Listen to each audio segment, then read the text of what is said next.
Ang kaso pong ating tatalakayin ngayon ay naganap sa Kuala Lumpur, ang kabisera ng Malaysia. Sa timog silangan ng Kuala Lumpur matatagpuan ang isang lugar na kilala sa tawag na Bangsar. Sa loob ng lugar na ito ay isang upscale residential neighborhood na tinatawag na Tongko Hill. Ito ay isang lugar na puno ng mga luntiang puno at isang tahimik na kapaligiran na ginawang tahanan para sa mga piling tao. Gayunpaman, kahit sa ganoong perpektong lokasyon, naganap ang isang nakakatakot na kaso ng pagputol-putol ng tao na ikinagulat ng buong Malaysia. Nagsimula ang kaso Miyerkules, July 7, 1993. Noong araw na yon, isang city worker ang namumutol ng damo sa tabi ng kalsada ng Tongko Hill gaya ng lagi niyang ginagawa. Isa itong upscale residential area, tahimik at may kaunting traffic o mga taong dumadaan. Habang nakayuko ang trabahador para magputol ng damo, hindi sinasadyang may nakita siyang dalawang itim na trash bags na nakalatag sa damuhan. Noong una, akala niya ay basura lang ang mga ito na iniwan ng isang taong dumadaan. Ngunit nang buhatin niya ang mga ito, napansin niyang medyo mabigat ang mga yon. Out of curiosity, binuksan niya ang isa sa mga trash bags at laking gulat niya nang makita ang isang putol na braso ng tao sa loob. Sa sobrang takot, binatawan niya ang trash bag at tumakbo palayo sa pinangyarihan. Matapos ang medyo malayong pagtakbo, ay hindi pa rin siya mapakali. Hingal na hingal siya at nagmamadaling tumawag sa pulisya. Sa sobrang pagkabalisa na uutal niyang sinabing nakakita siya ng putol na braso ng tao at mapilit na hiniling sa pulisya na pumunta sa pinangyarihan. Nang dumating ang mga otoridad, laking gulat din nila nang matagpuan ang mga dugoang bahagi ng katawan sa mga itim na polythene bags. Agad nilang napagtanto na ito ay isang lubhang brutal na kaso ng pagpatay at pagputol-putol ng katawan ng tao. Mabilis na kinordon ng mga pulis ang eksena at nagsagawa ng masusing paghahanap sa mga nakapalibot na lugar. Dahil dito nakakita sila ng ilan pang itim na polythene bags sa malapit na kanal at sa mga damuhan. Sa loob natagpuan nila ang mga bahagi ng mga hita, mga binti at isang torso ng tao.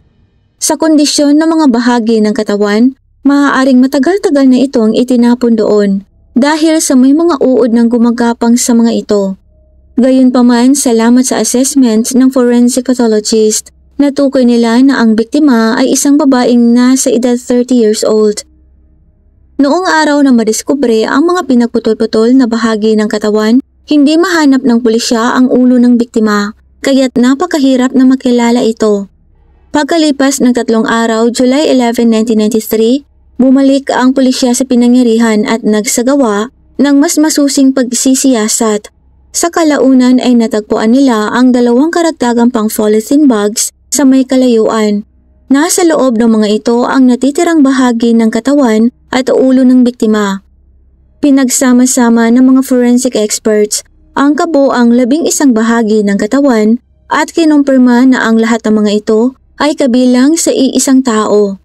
Ang ulo ng biktima ay namamaga, naaagnas na ng husto at wasak na wasak ang mukha na nakaluwa na ang mga mata na halos hindi na makilala. Ang bibig ay nakanganga na parang na-freeze sa pagsigaw na naging dahilan kaya't lalong nakakatakot itong tingnan. Dahil sa matinding pinsala ay hindi matukoy sa pamamagitan ng mukha ang pagkakakilanlan ng biktima. Sa isang dead end, ang pulisya ay walang mapagpipilian, kundi ang bumaling sa media at humingi ng tulong sa publiko. Naglabas sila ng mga detalye tungkol sa hitsura ng biktima. Binanggit ang mga features tulad ng 6 na pustiso, maayos na mga kuko at kilay, at neatly trimmed pubic hair. Sa isang matapang na hakbang upang mabilis na makilala ang biktima, inilathala ng pulisya ang isang malinaw na hindi na-edit na larawan ng bahagyang naaagnas na ulo sa pahayagan. Ang larawang ito ay naging isa sa mga pinaka-nakakatakot at kakatuwa ng mga larawang na-i-publish sa Malaysian media. Nag-iiwan sa maraming nakakita na may hindi malilimutang psikolohikal na trauma. Sa oras na yon, ang forensic science ay hindi pa kasing advanced gaya ng sa ngayon. Sa labis na pagkawasak, hindi ma-reconstruct ng pulisya ang mukha ng biktima mula sa matinding pinsala sa ulo. Upang mapabilis ang proseso ng pagkakakilanlan, gumawa sila ng isa pang hindi inaasahang hakbang. Nilapitan ng pulisya ang isang street artist sa Central Arts Center. Umaasang ma-sketch nito ang hitsura ng biktima base sa naaagnas na ulo. Pinili nila ang particular na artist na ito dahil dati siyang tumulong sa pulisya sa paglutas ng isang kaso ng pagpatay na kinasasangkutan ng isang shaman sa pamamagitan ng kanyang pagpipinta. Ang pangalan ng artist ay si Amiruddin. Matapos malaman ang intensyon ng pulisya, pumayag siyang tulungan silang mahanap ang tunay na tumapos sa nasabing biktima ng walang kondisyon. Pinag-aralan muna ni Amiruddin ang larawan ng ulo ng biktima, pagkatapos ay nagpasama sa mga pulis sa morgue para makita mismo ang ulo. Ipinikit ni Amiruddin ang kanyang mga mata at ginamit ang kanyang mga kamay sa paghawak sa ulo. Umaasa sa kanyang sense of touch para maramdaman at makuha ng banayad ang saktong hugis ng mukha nito. Kahit na si Amiruddin ay walang formal na pagsasanay sa sining o nakapasok man lang sa art school, ang kanyang mga kasanayan sa pagguhit ay napakahusay. Nahaharap sa isang hindi nakikilalang ulo, umaasa si Amiruddin sa kanyang karanasan sa pagguhit ng portrait at matingkad na imahinasyon upang lumikha ng 3 facial sketch ng biktima. Pagkatapos ng 4 na oras ng nakatuong trabaho, ibinahagi niya ang kanyang mga saloobin. Sinabi niya na ang hairstyle at makeup ng isang tao ay maaaring makabuluhang makaapekto sa kanilang hitsura. Bagamat hindi niya lubos na makuha ang hitsura ng biktima mula sa isang naaagnas na ulo dahil ang makeup at estilo ng buhok ay maaaring magpabago ng husto sa hitsura ng isang babae, naniniwala siyang ang mga nakakakilala sa biktima ay makikilala ito mula sa pinakasimpleng sketch. Sa isang panayam, binanggit ni Amiruddin na pagkatapos iguhit ang 3 larawan ng biktima, nakaranas siya ng isang nakakapanghilakbot na pakiramdam mula sa pagtitig ng nakakakilabot na larawan ng ulo sa proseso ng pagguhit. Sinabi niyang simula noon, tumigil na siya sa pagkain ng karne at lumipat sa vegan diet. Pero bilang isang artist, hindi niya lang dapat isipin umano ang tungkol sa commercial work dahil masaya siyang nakapag-ambag sa lipunan sa pamamagitan ng kanyang sining. Pagkatapos ay mabilis na inilabas ng pulisya ang 3 larawan ng biktima na nilikha ni Amiruddin mula sa kanyang imahinasyon na umani ng malawakang atensyon ng publiko. Ang mga larawan ay simple, walang labis na detalye. Gayunpaman, malinaw nitong nakuha ang pangkalahatang hugis ng mukha. Pagkalipas ng ilang araw, nakatanggap ang pulisya ng isang mahalagang tawag sa telepono na naging isang mahalagang pagbabago sa investigasyon. Ang tumawag ay isang landlord mula sa Bangsar area na nagsabing isang babaeng nangungupahan sa kanya ang ilang araw nang nawawala at hindi niya ito makontak. Sinabi niyang nakita niya umano ang larawan ng biktima sa pahayagan at sa tingin niya ay kahawig ito ng kanyang tenant, kaya nagpasya siyang tumawag sa pulisya. Matapos matanggap ang lead na ito, agad na nagtungo ang mga pulis sa bahay sa Bangsar area para mag-imbestiga. Pagdating nila, nakita nilang nakalak ang pinto. Sa kabila ng malakas na katok ay walang sumasagot. Sa pahintulot ng may-ari, nagpasya ang mga pulis na pasukin ang bahay. Sa loob, wala silang nakitang bakas ng sinuman, ngunit natagpuan nila ang isang larawan ng isang babaeng performer at isang piraso ng papel na may nakasulat na address na Kuta Baro Kelantan. Gamit ang impormasyon sa papel pagkatapos ng ilang tawag, sa wakas ay nakontak ng pulisya ang kapatid ng tenant. Ang kapatid na ito ay nagtatrabaho bilang isang cashier sa isang karaoke bar sa Pitaling Jaya. Kinabukasan, sinamahan siya ng mga pulis sa morgue upang kilalanin ng katawan. Ito ay isang hindi kapanipaniwalang nakakabahalang eksena para sa sinumang ordinaryong tao. Ang kapatid ng nasabing tenant ay may sakit noong araw na yon, kaya sa morgue hindi nito napigilan ang pag-ubo at pagsusuka. Gayunpaman, pagkatapos uminom ng gamot at magpahinga, nagawa niyang matapos ang proseso ng pagkakakilanlan. Matapos ang maingat na pagsusuri, kinumpirma niya na ang biktima ay ang kanyang nakababatang kapatid na babae. Sinabi niya na ang kanyang pangunahing batayan para sa pagkakakilanlan ay ang maayos na pagkakatrim ng pubic hair nito. Ang kanyang kapatid na babae ay isang performer, na madalas na nagsusuot ng mga revealing na damit at nagtatanghal bilang sexy dancer. Upang mapanatili ang kanyang hitsura at maiwasan ang mga nakakahiyang sitwasyon, ang kanyang kapatid ay may ugaling mag-trim ng kanyang pubic hair. Sa oras na yon, ang teknolohiya ng DNA sa Malaysia ay hindi pa ganoon kahusay. Kaya kumuha ang pulisya ng sample ng dugo mula sa kapatid ng biktima at ipinadala ito sa Singapore para sa pagsusuri. Ang pagkakakilanlan ng biktima ay nakumpirma noong July 21, 1993. Ang babae ay pinangalan ng Lily Chua, 30 years old. Kilala siyang performer sa isang sikat na local karaoke bar. Si Lily Chua ay orihinal na mula sa Cotabato, Kelantan at nagtatrabaho sa Kuala Lumpur sa loob ng mahigit 11 taon.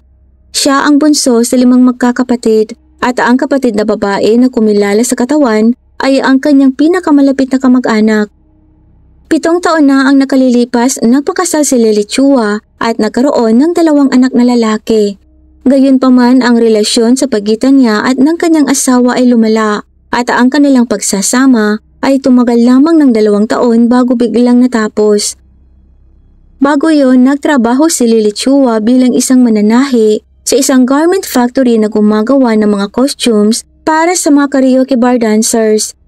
Sa panahon yon, naakit siya sa buhay na buhay at kaakit-akit na pamumuhay sa entertainment at kalaunan ay pumasok ng trabaho sa isang karaoke bar para mabigyan ng magandang buhay ang kanyang mga anak. Ipinadala ni Lily Chua ang kanyang 2 anak sa isang care center sa isang bahay ampunan. Masigasig siyang nagtatrabaho at kumikita naman ng malaking pera. Matapos ang kalunos-lunos na insidente, hindi pa rin alam ng kanyang 2 anak sa bahay ampunan na brutal na tinapos ang kanilang ina. Ayon sa kapatid ni Lily Chua, 1 buwan bago ang insidente, siya, si Lily kasama ang ilang mga kaibigan ay magsusosyo para magbukas ng bagong karaoke bar sa Parade Garden, Petaling Jaya. Sa wakas ay natupad na ng kanyang kapatid ang pangarap nitong maging may-ari ng negosyo pagkatapos ng maraming taon ng pagsusumikap. Naging maayos naman umano ang lahat bago nangyari ang kalunos-lunos at kabalinto na ang sakunang ito. Ipinagpatuloy ng pulisya ang kanilang investigasyon at nakipag-ugnayan sa dating asawa ni Lily Chua para mangalap ng impormasyon tungkol sa kanya.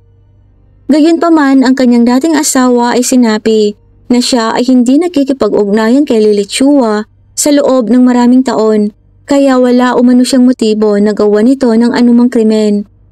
Pagkatapos ay pinalawak ng pulisya ang kanilang investigasyon sa social circle ni Lily Chua at natuklasan ng isang mahalagang lead.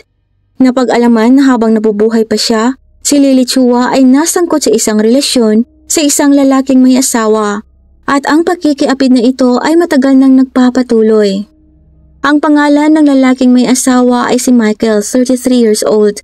Nag-aral siya ng teolohiya sa Singapore at pansamantalang nagtrabaho bilang isang misyonary.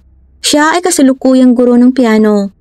Si Michael ay may intelektual, maamo at pinong hitsura, madalas na may suot na salamin.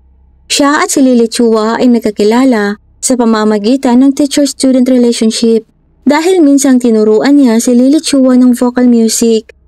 Sa paglipas ng panahon, ang kanilang relasyon ay nauwi sa isang romantikong pag-iibigan. Dahil star si Lily Chua sa karaoke bar, mariing tinutulan ng ama ni Michael ang kanilang relasyon. Sa kabila ng pag-aasawa ni Michael sa ibang babae, ipinagpatuloy niya ang relasyon nila ni Lily Chua. Ngunit sa huli nagpasya si Michael na panatilihin ang kanyang relasyon sa pamilya kasama ang kanyang kasalukuyang asawa at gusto nang tapusin ang bawal ng pagkikipagrelasyon kay Lily Chua. Gayunpaman, si Lily ay namuhunan na ng malaki kay Michael, emosyonal, lakas at pera sa kanilang relasyon. Kaya't hindi niya madaling matatanggap ang pagkikipaghiwalay nito. Nang malaman ng asawa ni Michael ang tungkol sa pagkikiapid nito, nagalit siya at sinugod si Lily Chua. Ngunit matapang din si Lily at matalino.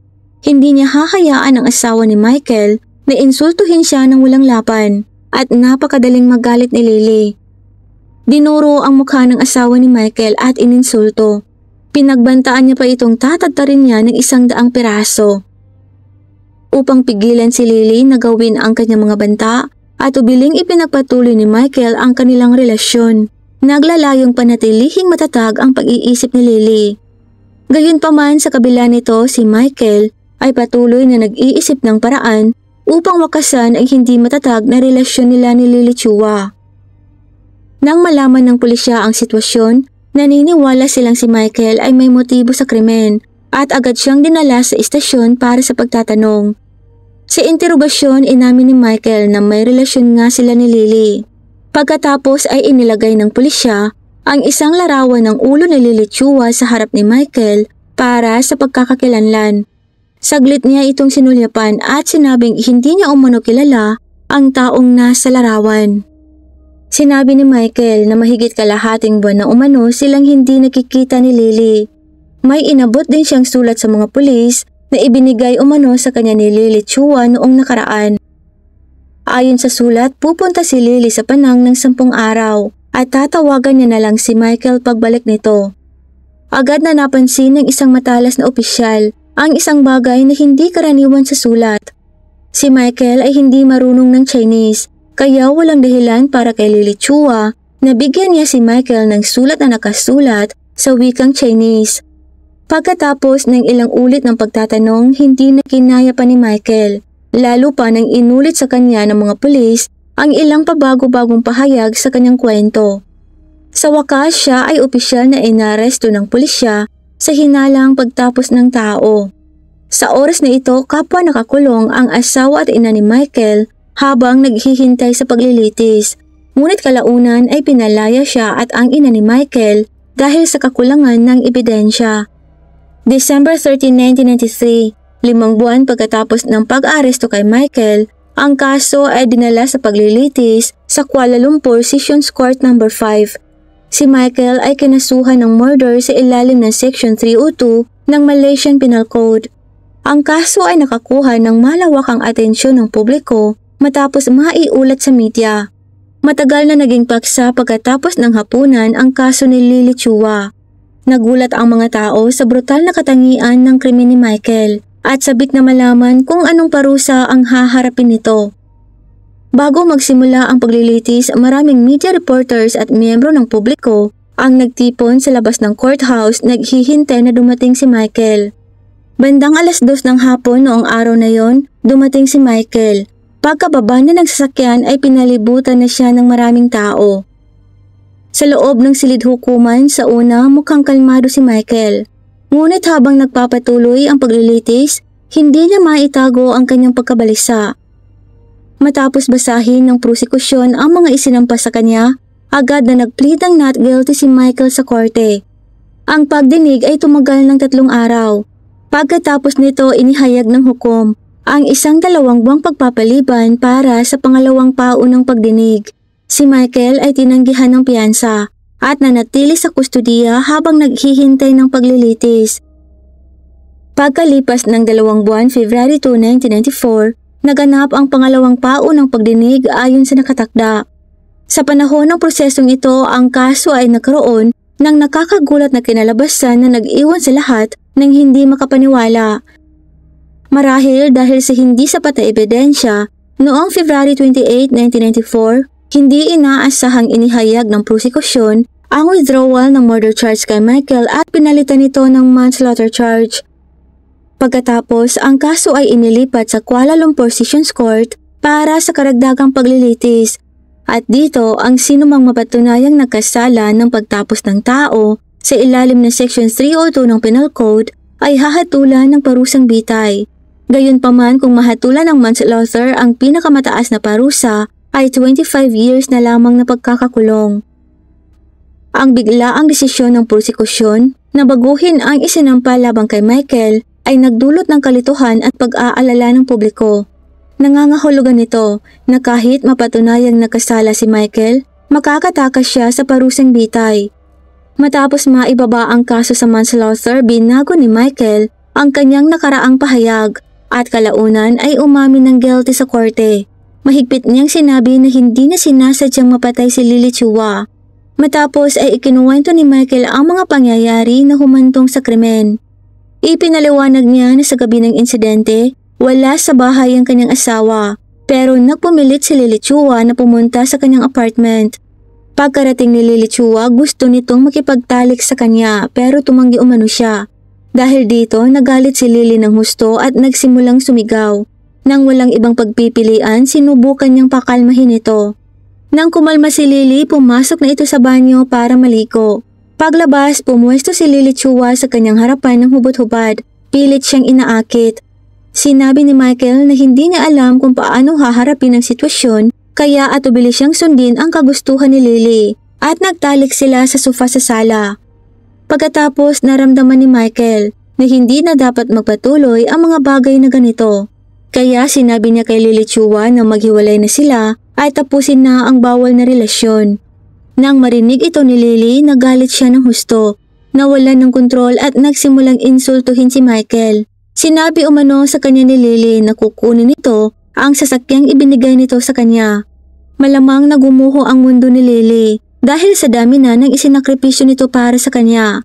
Naniniwala daw kasi si Lily Chua na magkakaroon sila ng magandang kinabukasan na magkasama. Pero ang tanging natanggap lang nito mula sa kanya ay rejection. Matapos umanong sabihin sa kanya ni Lily ang masasakit na salitang yon, gusto niya itong saktan. Buti na lang at nagawa niyang mapigilan ang sarili. Sinubukan umano niyang ilihis ang atensyon ni Lily sa pamamagitan ng pagbukas ng TV sa sala. Pero sa pagtalikod niya, biglang naglabas ng kutsilyo si Lily at bigla siyang inatake. Nagulat umano siya sa biglaang pag-atake na yon at mabilis na sinubukang tumakas. Sa kasamaang palad, nagawa pa rin itong masugatan ng kutsilyo ang kaliwa niyang daliri dahilan para dumugo ito ng husto. Hindi niya umano inaasahan na ganoon pala kabaliw si Lily, kaya nagsimula silang mag-agawan ng kutsilyo. Sa panahon ng pagkikibaka, sinubukan niyang pigilan ang mga braso nito at nag-agawan sila ng kutsilyo mula sala patungo sa kwarto.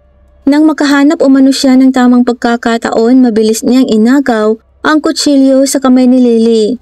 Sa sumunod na pagsugod nito sa kanya, hindi niya umano sinasadyang maging sanhi ng pagkalagot ng hininga nito. Bago niya pa namalayan na tusok na niya ng kutsilyo ang dibdib ni Lily at bumagsak ito sa sahig bago tuluyang bawian ng buhay. Sinabi ni Michael na sa sandaling yon, wala siyang ibang nagawa, kundi ang pagmasdan si Lily habang unti-unting nalalagutan ng hininga. Pagkatapos ng insidente, nakaramdam siya ng matinding takot.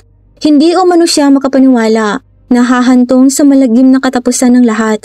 Nanginginig ang kanyang buong kalamnan at napagtanto niyang nakagawa siya ng hindi matatawarang trahedya. Nagsimula siyang mag-isip kung ano ang gagawin sa katawan at sa huli gumawa siya ng matapang na desisyon. Pinagputol-putol niya ang katawan ni Lily Chua sa 11 piraso at inilagay ang mga bahagi sa ilang polythene bags. Sa oras na yon, ang sahig ng kanyang apartment ay puno ng dugo at mantsa. Kinailangan niya ng malaking pagsisikap upang linisin ang lahat. Pagkatapos ay dinala niya ang mga bag ng basura na naglalaman ng mga bahagi ng katawan palabas ng apartment at nagmaneho papunta sa liblib na bahagi ng Tonco Hill upang itapon ang mga ito.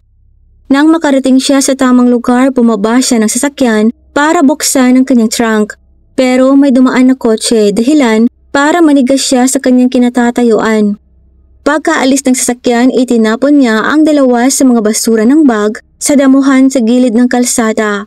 At nang maglaon, bumalik sa apartment upang itapon ang ilan pang mga bags sa mas malayong lokasyon. Itinago niya naman ang singsing at kwintas ni Lily sa kanyang sariling bag. Nang matapos na ang lahat, naligo na siya at natulog. Ang pag-amin ni Michael ay iniharap ng kanyang abogado sa depensa sa korte bilang ebidensyang sumusuporta sa manslaughter charge. Nagpahayag si Michael ng labis na pagsisisi para sa kanyang mga aksyon. Sinabi ng depensa na si Lily Chua ay may malakas na pakiramdam ng pagkontrol at pagiging possessive kay Michael. Kahit na nagpakasal na si Michael at nagsimula ng bagong buhay, nanatiling matigas ang ulo ni Lily Chua na hindi direktang humantong sa trahedya. Sinabi pa ni Michael na paulit-ulit na iniinsulto, minamaliit at pinapahiya ni Lily ang kanyang pamilya. Hindi na umano niya kinaya pa ang patuloy na panliligalig, psikolohikal na pag-atake at matinding pagbabanta nito sa kanya, kaya napagpasyahan niyang tapusin ang kanilang relasyon. Ang desisyon ng taga-usig na baguhin ang akusasyon mula sa murder to manslaughter ay hindi nakabatay sa argumento ng depensa na si Lily Chua ay nasa isang hindi matatag na estado ng pag-iisip at na ang mga emosyonal na gusot at mga pisikal na pagbabanta na ibinabanta nito sa kanyang kliyente ay may papel sa insidente. Gayunpaman, nagpahayag ng pagdududa ang taga-usig tungkol sa pag-amin ni Michael. Sinabi nila na ang kanyang metikulosong paraan, ang labis na pagwasak sa mukha at ulo ni Lily Chua, ang pagligpit sa katawan nito at pagbura ng ebidensya ay nagmumungkahing nagtanim ng matinding sama ng loob si Michael sa biktima. Sinabi nilang ang aksyon ni Michael noong gabing yun ay hindi dahil sa pagkabigla, kundi isang pinag-isipang plano. Dahil talagang nangyari ang insidente sa mismong bahay nila ng kanyang asawa sa panahong wala ito at lahat ng nalalaman tungkol sa nangyari noong gabing yun ay batay lamang sa pahayag ni Michael at walang makakapagpatunay na hindi niya talaga sinadya ang ginawa niya kay Lily Chua. Ang katotohanan ay maaaring hindi eksakto tulad ng inilarawan ni Michael, kaya't may posibilidad na pinlano niyang maigi ang nangyaring insidente. March 9, 1994, hinatulan ng Kuala Lumpur Sessions Court si Michael ng 15 taong pagkakakulong para sa brutal na pagtapos niya kay Lily Chua. Agad na sinabi ni Michael na ang sentensya ay masyadong malupit. Hindi niya tinanggap ang hatol at umapila sa Kuala Lumpur Court of Appeal. December 3, 1994, binawasan ng Korte ng Apela ng Kuala Lumpur ang orihinal na sentensya ni Michael. Mula 15 years, ginawang 12 years na lang na pagkakakulong. Bukod pa rito, inutusan si Michael na magbayad ng 10,000 ringgit na katumbas nang humigit kumulang $2,300 noong panahong yun sa pamilya ng biktima. Kung hindi ay haharap siya sa karagdagang taon sa bilangguan. Ang kabayarang ito ay itinuturing na isang malaking halaga noong 1994. Matapos malaman ng kanyang asawa ang krimen, nakipagdiborsyo ito sa kanya at ipinalaglag ang kanyang ipinagbubuntis. Pagkatapos ay lumipat sa ibang lugar upang magsimula ng isang bagong buhay. Makalipas ng ilang taon, muling binisita ng ilang media outlet ang mataas na apartment kung saan tinapos ni Michael si Lily Chua. May 3 unit sa palapag na yon. At ang unit ni Michael ay may simpleng kahoy na pinto na natatakpan na ng alikabok. Sa loob ng maraming taon, lahat ng 3 units sa palapag na yon ay nanatiling abandonado dahil walang gustong tumira doon. Ang kapaligiran ay napuno ng nakakatakot at madilim na vibe. Pinili ng maraming residente na umalis matapos marinig ang tungkol sa karumal-dumal na pagpatay at pagputol-putol ng bahagi ng katawan na naganap doon. Ang tanawin naman sa Tunku Hill kung saan itinapon ni Michael ang mga bahagi ng katawan ni Lily Chua ay nanatiling kasing ganda at kaakit-akit tulad ng dati. Noong 2000, maagang pinalaya si Michael mula sa bilangguan dahil sa mabuting pag-uugali. Binago niya ang kanyang pangalan at lumipat kasama ang kanyang mga magulang sa isang lugar kung saan walang nakakakilala sa kanya. May mga usap-usapan na ipinagpatuloy ni Michael ang kanyang teolohikong pag-aaral at naging isang misyonary, sumusunod sa yapak ng kanyang ama. Marahil gusto niyang gugulin ang nalalabing bahagi ng kanyang buhay para sa kasalanang nagawa niya. Sa ngayon, 24 years na ang nakalipas mula nang bumalik si Michael sa lipunan. Walang nakakaalam ng kanyang kasalukuyang pangalan o kung nasaan siya. Sinasabi ng ilang tao na nakilala nila si Michael sa isang simbahan, ngunit mariin itong itinanggi ang kanyang pagkakakilanlan at tahimik na umaalis. Sa totoong buhay, maraming mga pagkikiapit na nag-iiwan ng malubhang kahihinatnan at madalas may mga kabit na humihingi ng pagkilala. Gayunpaman, kakaunti ang nakakaalam na ang buhay ay tungkol sa sanhi at epekto at ang bawat tao sa kalaunan ay kailangang magbayad para sa mga maling nagawa nila. Ano po ang tingin niyo sa kasong ito? Ibahagi niyo po ang inyong mga saloobin sa comment section sa ibaba. Ito lang po para sa araw na to. Huwag pong kalimutang mag-like at mag-subscribe kung hindi niyo pa po nagagawa. At pakipindot na rin po ng notification bell para ma-notify po kayo sa mga susunod pang kaso. At sa muli, maraming salamat po sa panunood. Mag-ingat po tayong lahat.